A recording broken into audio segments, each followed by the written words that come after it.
Hey, boys and girls, today's story is called God's Covenant with Abraham, the Promised Son.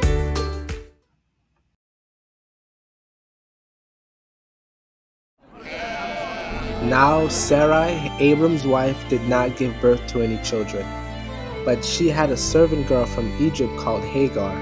So Sarai said to Abram, "Look, the Lord has not allowed me to have children, so please go be with my servant girl Hagar, and maybe I can get a child from her." Then Abram agreed with what Sarai his wife had told him. This was 10 years after Abram had been living in the land of Canaan. So Abram married Hagar and she became pregnant. When Hagar noticed that she was pregnant, she started to hate her mistress. Then Sarai said to Abram, "This is your fault. I gave you my servant to be with you, and when she became pregnant, she began to hate me in her heart." Then Abram said, "You are her mistress. Do whatever you want with her."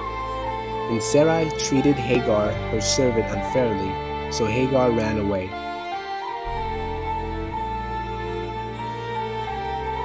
The angel of the Lord found Hagar by a spring of water in the desert. The angel said, "Hagar, Sarah's servant, where are you coming from and where are you going?" She said, "I am running away from my mistress Sarai."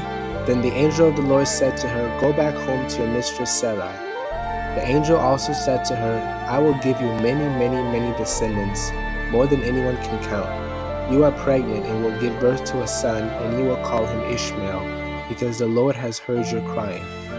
Ishmael will be a wild man. His hand will be against every man, and every man's hand will be against him, and he will fight against all his relatives." Then she gave the Lord who spoke to her a name. She said, "You are the God who sees." So the well there is called Bir Lahai Roi. So Hagar gave birth to a son, and Abram named him Ishmael. Abram was 86 years old when Hagar gave birth to Ishmael. When Abram was 99 years old, the Lord appeared to him and said, "I am Almighty God. Obey me and do what is right." Then Abram bowed his face toward the ground, and God said, "This is my covenant which I make with you. You will be a father of many nations.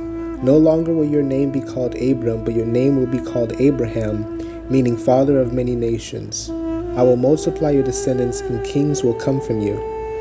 This covenant I make between you and me will also apply to your descendants after you as an everlasting covenant, to be God to you and to your descendants. I also give to you and your descendants after you this land in which you are a stranger, all the land of Canaan, as an everlasting possession, and I will be their God." Then God said to Abraham, "As for Sarai your wife, you will call her name Sarah, and I will bless her and give you a son by her. I have blessed her, and she will be a mother of nations, and kings that will rule over many people will come from her."